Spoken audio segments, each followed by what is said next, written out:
നെന്മാറ സജിത വധക്കേസിൽ വിധി പ്രസ്താവിക്കുന്നതിനിടെ ചെന്താമര കോടതിയിൽ അങ്ങേയറ്റം ധാർഷ്ട്യത്തോടെയാണ് സംസാരിച്ചതെന്ന് പ്രോസിക്യൂട്ടർ എം ജെ വിജയകുമാർ.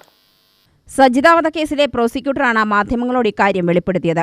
91 വസ്തുക്കൾ തെളിവുകളായി കേസിൽ വിസ്തരിച്ചു.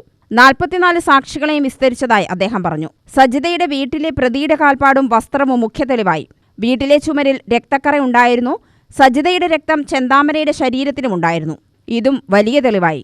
വസ്ത്രം ചെന്താമരയുടേതാണെന്ന് ഭാര്യ മൊഴി നൽകിയിരുന്നുവെന്നും പ്രോസിക്യൂട്ടർ പറഞ്ഞു. ഡിവൈഎസ്പി മുരളീധരൻ, CI ദീപക് എന്നിവരാണ് കേസ് അന്വേഷിച്ചത്. ഇവർ കോടതിയിൽ വലിയ സഹായം നൽകിയതായി അദ്ദേഹം പറഞ്ഞു. വിചാരണയ്ക്ക് സാക്ഷികൾ ഭയന്നാണെത്തിയത്.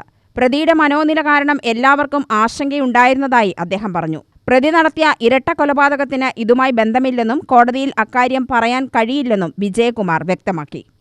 കോടതി ഇപ്പോൾ എല്ലാ വകുപ്പിലും ചെന്താമര കുറ്റക്കാരനാണെന്ന് കണ്ടിട്ടുണ്ട്. ഇത് ഞങ്ങളൊരു ടീം വർക്കാണ്. ഈ കേസിൽ നമ്മുടെ പാലക്കാട് SP അജിത് കുമാർ, നമ്മുടെ DSP മുരളീധരൻ സാർ, പിന്നെ ഈ കേസിലെ അന്വേഷണ ഉദ്യോഗസ്ഥൻ ദീപക് കുമാർ, അത് അവരുടെ ദൗത്യം ഞാൻ നിറവേറ്റിയെന്ന് മാത്രമേ ഉള്ളൂ. ഇത് ഈ കേസിന് എന്നെ തുടക്കം തൊട്ട് സഹായിച്ച കോടതിയിലെ ലൈസൻ ജിനു പ്രസാദ്, പിന്നെ നെന്മാറ ലൈസൻ മണികണ്ഠൻ, ഇവരെല്ലാം അഭിനന്ദനങ്ങൾ അറിയിക്കുന്ന ആൾക്കാരാണ്. കുറ്റക്കാരനാണ് കണ്ടെത്തുന്നത്. ശിക്ഷ 16-ാം തീയതി ക്വസ്റ്റ്യൻ ഓഫ് സെൻറ്റൻസിനെ പറ്റി ഹിയർ ചെയ്യണം പറഞ്ഞു വെച്ചിട്ടുണ്ട്. ബാക്കി അന്ന് അതിൻ്റെ വാദം കേൾക്കും. അതിനുശേഷം വിധി പറയും.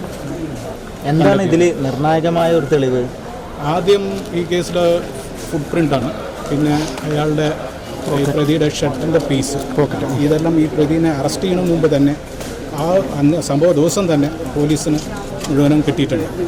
സജിതയുടെ വീട്ടിൽ അത് ഷർട്ടിൻ്റെ തെളിവ്.